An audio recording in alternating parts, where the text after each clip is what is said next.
Hello student, आज हम विज्ञान का 14 पार्ट 14 प्रकाश रोशनी के बारे में लाइट के बारे में पढ़ेंगे।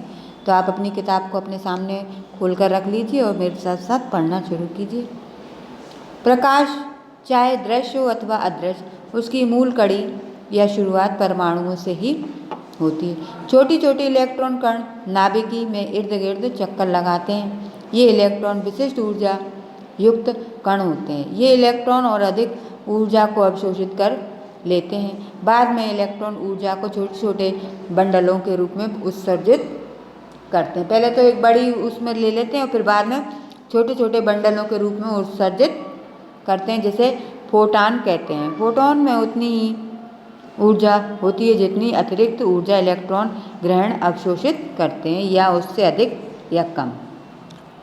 प्रकाश के स्रोत पृथ्वी की सतह पर जो भी प्राकृतिक रोशनी ग्रहण की जाती है वह सब सूर्य से ही मिलती है। सूर्य और अन्य ऐसी वस्तुएं जो प्रकाश देती हैं उन्हें प्रकाश युक्त या प्रकाशवान या दीप्त वस्तुएं कहते हैं। अगर इसमें से कुछ भी पूछ ले, प्रकाश युक्त वस्तुएं, प्रकाशवान वस्तुएं या प्रकाश दीप्त वस्तुएं, तो अपन इन्हीं को लिखेंगे। तारे, टॉर्च, मोमबत्ती आदि प्रकाशवान वस्तुएं ऐसी वस्तुएं जिन पर प्रकाश चमकता है और वहाँ से अन्यत्र फैलाता है, लेकिन वस्तुएं स्वयं प्रकाशवान नहीं होती। जैसे चंद्रमा अप्रकाशवान, अदीप्त और अदीप्त वस्तु कहलाती है, क्योंकि चंद्रमा का कोई प्रकाश नहीं होता। प्रकाशवान या दीप्त या स्वयं प्रकाशित या अप्रकाशवान, अदीप्त किसी दूसरे स्रोत से प्रकाशित वस्तुओं को प्रकाश के प्राकृतिक स्रोतों और अप्राकृतिक कृत्रिम स्रोतों से वर्गीकृत किया जा सकता है। सूर्य, तारे और जुगनू प्राकृतिक प्रकाश के स्रोत के उदाहरण हैं, तथा मोमबत्ती, सेल, तेल, दीपक, विद्युत बल्ब, टॉर्च आदि प्रकाश के क्रमिक स्रोत हैं। प्रकाश की उत्पत्ति। प्रकाशवान दीप्त वस्तुएं उद्दीप्त प्रकाश, प्रतिदीप्त प्रकाश तथा प्रकाश उत्पन्न कर सकती हैं। उद्दीप्त प्रकाश। कुछ वस्तुएं ऐसी होती हैं जिन्हें हम गर्म किया जाता है, वे प्रकाश उत्सर्जित करती हैं। जैसे कांच के बल्ब में एक छोटा सा तंतु होता है, इसे स्टंगन धातु का बना होता है। यह विद्युत ऊर्जा द्वारा 2000 डिग्री सेंटीग्रेड से अधिक ताप पर गर्म करने पर भी नहीं पिघलता।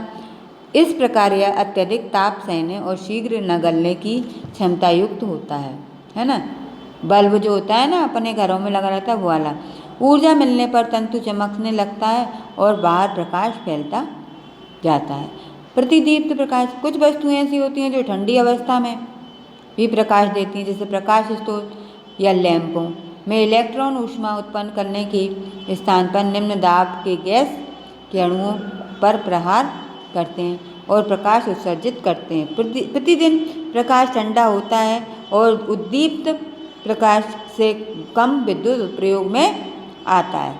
नियॉन प्रकाश। नियॉन प्रकाश की निम्न दाब पर एक नलिका में से भरी गैसों में विद्युत प्रभावित करने पर उत्पन्न होता है। नियॉन गैस से भरी नलिका में जब धारा प्रवाहित होती है तो गैस लाल रंग का प्रकाश देती हैं। जब नियॉन गैस के साथ अन्य गैसें भी मिली होती हैं तो अन्य रंगों के प्रकाश देती हैं। नेक्स्ट पेज पे पारदर्शी, पारभासी और अपारदर्शी। प्रकाश का ऐसा भी है जो कोई प्रकाश द्रव्य में टकराकर 3 प्रकार की क्रियाएं हो सकती हैं। प्रथम, संपूर्ण प्रकाश उस वस्तु द्वारा अवशोषित कर लिया जाता है। यदि आप एक लकड़ी का टुकड़ा अथवा काले कागज का एक टुकड़ा लें और इस प्रकार प्रकाश आपतित हो तो प्रकाश पर इस कागज लकड़ी के टुकड़े से टकराकर रुक जाएगा। आगे प्रकाश का वाष्पन नहीं होगा। सारा प्रकाश लकड़ी अथवा काले कागज का टुकड़ा अवशोषित कर लेगा।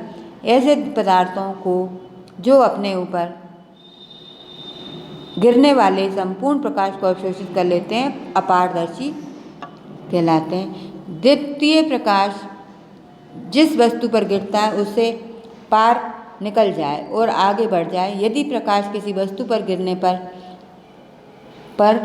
अवलंब हो जाता है तो ऐसी वस्तु पारदर्शी कहलाती है। पारदर्शी पदार्थ के आर पार स्पष्ट देखा जा सकता है। कांच, पानी और वायु अपारदर्शी होते हैं। कभी कभी कुछ वस्तुओं का पर आपतित प्रकाश पारगम्य होता है, किंतु बहुत थोड़ी सी मात्रा में। इस प्रकार के पदार्थ पारभासी पदार्थ कहलाते हैं। मोम युक्त कागज अथवा धुंधला शीशा देखें तो इसे आर पार देखना मुश्किल होता है। इस प्रकार प्रकाश गिरने पर ये वस्तुएं थोड़ी मात्रा में प्रकाश का पारगमन करती हैं। आकाश नीला क्यों दिखाई देता है या आसमानी क्यों होता है? इसका ठोस वैज्ञानिक कारण एवं आधार है। आसमान की संपूर्ण रोशनी सूर्य का प्रकाश होती है। जब यह सफ़ेद प्रकाश वायुमंडल से गुजरता है तो वायु कणों के कारक प्रकाश का प्रकीर्णन होता है।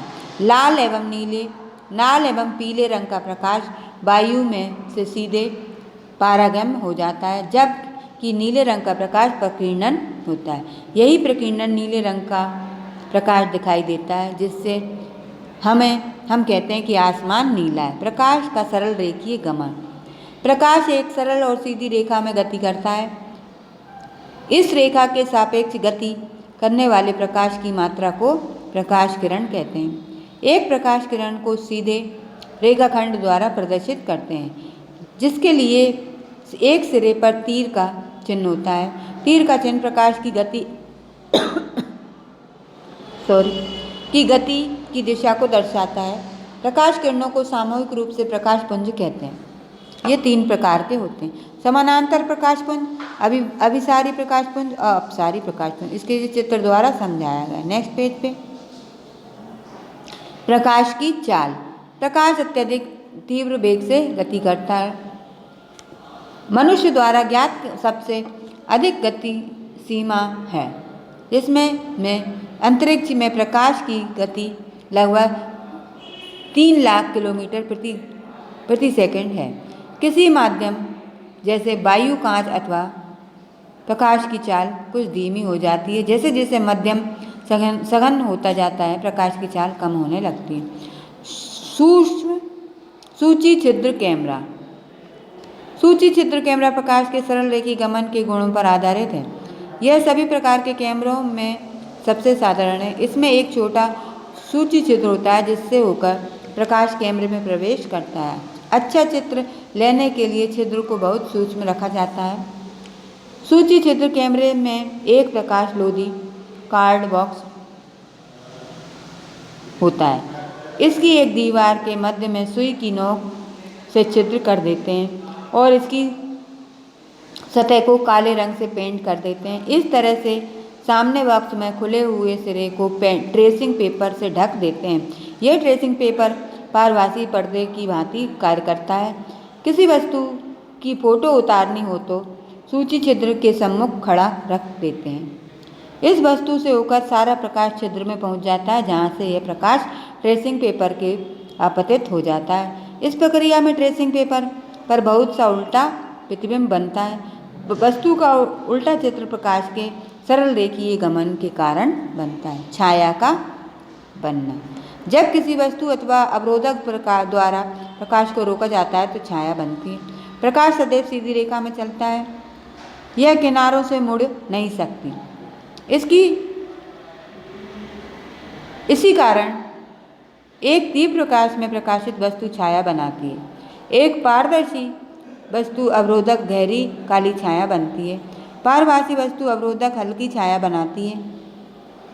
पारदर्शी वस्तु छाया नहीं बनाती। छाया उस हिस्से में बनती है जहाँ प्रकाश नहीं पहुँच पाता है, अर्थात छाया प्रकाश की दिशा में विपरीत दिशा में बनती है। जब यह सूर्य के प्रकाश में खड़े होते हैं तो हमारे शरीर की छाया पृथ्वी पर बनती है। जब हम चलते हैं तो छाया भी हमारे साथ साथ चलने लगती है। परावर्तन के प्रकार। आपतन कोण, दर्पण कोण, ये सब दिया है उसमें, पढ़िएगा, अच्छे से समझिएगा, ठीक है ना। अभ्यास कार्य करें। चलो अभ्यास कार्य कर लेते हैं, वो आप पढ़ लीजिएगा पाठ पूरा। और इसमें है विकल्प।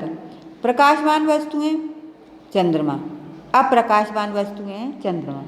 प्राकृतिक स्रोत सूर्य, पारदर्शी वस्तुएं कांच, पारभासी वस्तुएं काला कागज। रिक्त स्थानों की पूर्ति कीजिए। पहला है एक दीप्त वस्तु है सूर्य, चंद्रमा एक अदीप्त वस्तु है। तीसरा है प्रकाश एक सीधी रेखा में चलता है, प्रकाश लगभग 3 लाख किलोमीटर प्रति घंटा की चाल से चलता है। और आठवां है जब किसी वस्तु द्वारा प्रकाश को रोका जाता है तो वह छाया बनाता है। दीप्त वस्तुएं किन्हें कहते हैं? किन्हीं 2 दीप्त वस्तुओं के नाम लिखो तो 96 पेज पर आपको इसका आंसर मिल जाएगा, है ना, पढ़ा था अपन ने। नंबर 2 प्रश्न है किस प्रकार किरण पुंज में किरणें एक दूसरे की ओर आती हैं? अपसारी प्रकाश पुंजों में। ठीक है। अगला है छाया का निर्माण कब होता है? छाया हमारे ठीक सामने कब बनती है? 98 पेज पर अभी पढ़ा था ना छाया वाला पार्ट, ये दिया था, नेक्स्ट पढ़ा था ना पढ़ना, ये दिया छाया का बनना, ये बनती है, इसमें से आपको लिखना है। ठीक है। इसके बाद आते हैं अपन नेक्स्ट पेज पे। अब आपको लघु उत्तरीय यानी संक्षेप वाले लिखना है। विसरित परावर्तन का महत्व क्या है? इस वाले प्रश्न का आंसर दर्पण सर्वोत्तम परावर्तक क्यों है? 100 पर। समतल दर्पण द्वारा बनाए गए प्रतिबिंब में के अभिलक्षण लिखिए। जी 101 पर। और छाया एवं प्रतिबिंब में अंतर 101 पेज पर। तो अपन 99 पेज पर चलते हैं। ये छाया और प्रतिबिंब में अंतर। प्रतिबिंब तब बनता है जब प्रकाश किसी दर्पण या अन्य चमकीली वस्तु से परावर्तित होता है, और छाया तब बनती है जब कोई वस्तु को किसी इस सतह पर टकराने से रोकते हैं। नंबर 2 है प्रतिबिंब वस्तु के समान आकार का होता है। छाया का आकार प्रकाश के स्रोत वस्तु अथवा आधार के बीच के कोण के अनुसार होता है। प्रतिबिंब सभी जानकारियां देता है जैसे आकार, रंग आदि, और छाया का रंग सदैव काला होता है। ठीक है। अब है आपका 5वां प्रश्न। तो कौन सी विशेषताएं थी? प्रतिबिंब आभासी होता है। प्रतिबिंब की दूरी से समान होती है। प्रतिबिंब का आकार वस्तु के आकार के समान होता है। यह सीधा किंतु पारदर्शक प्रतिबिंब होता है।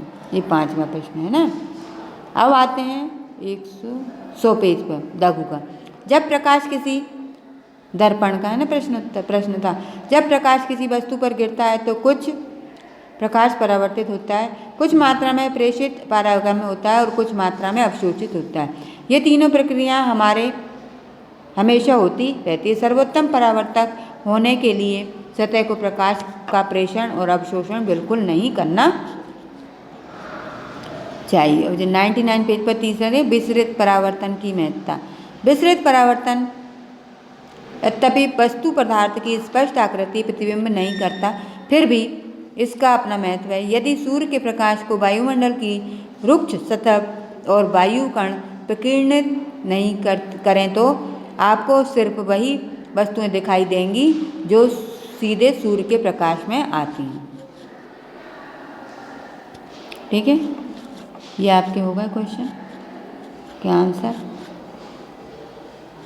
अब इसमें से आपको कुछ नहीं करना, विस्तार वाले में से ये हैं आपके सही कथन के सामने सही के और गलत के सामने गलत का चिन्ह लगाइए। तो यहाँ लगे हुए हैं, जो कराया जा रहा है वही लगाएं, बाकी सब क्रॉस छूट गए मतलब क्रॉस। चंद्रमा एक दीप्त वस्तु है, सही। प्रतिदीप्त प्रकाश ठंडा होता है, सही। कांच पारदर्शक है परंतु हवा नहीं। अपसारी प्रकाशपुंज में किरणों के मध्य अंतर घटता जाता है। सुबह के समय हमारी छाया बहुत लंबी होती है, गलत। और आपतित किरण को अभिलंब कहते हैं, सही। ठीक है। इसके बाद आते हैं सही जोड़ियाँ बनाइए, मिलान कीजिए। अदीप्त वस्तु क्या है? कांच। पारदर्शी वस्तु क्या है आपकी? नहीं, अदीप्त वस्तु है काला कागज और पारदर्शी है कांच। पारभासी वस्तु है आपकी ट्यूबलाइट और दीप्त वस्तु है आपकी चंद्रमा। ठीक है। तो अब ये आपके क्वेश्चन आंसर, विकल्प, खाली स्थान, जोड़ियाँ सब कुछ हो गया। ये चैप्टर कंप्लीट हो गया। इसको अपनी कॉपी में नोट डाउन करके लर्न कीजिएगा। ठीक है। इसकी PDF भी आएगी, अगर इसमें समझ में नहीं आया तो PDF में से आप लिख लीजिएगा। ठीक है, अगली वीडियो में फिर मिलेंगे, तब तक के लिए बाय बाय, थैंक यू।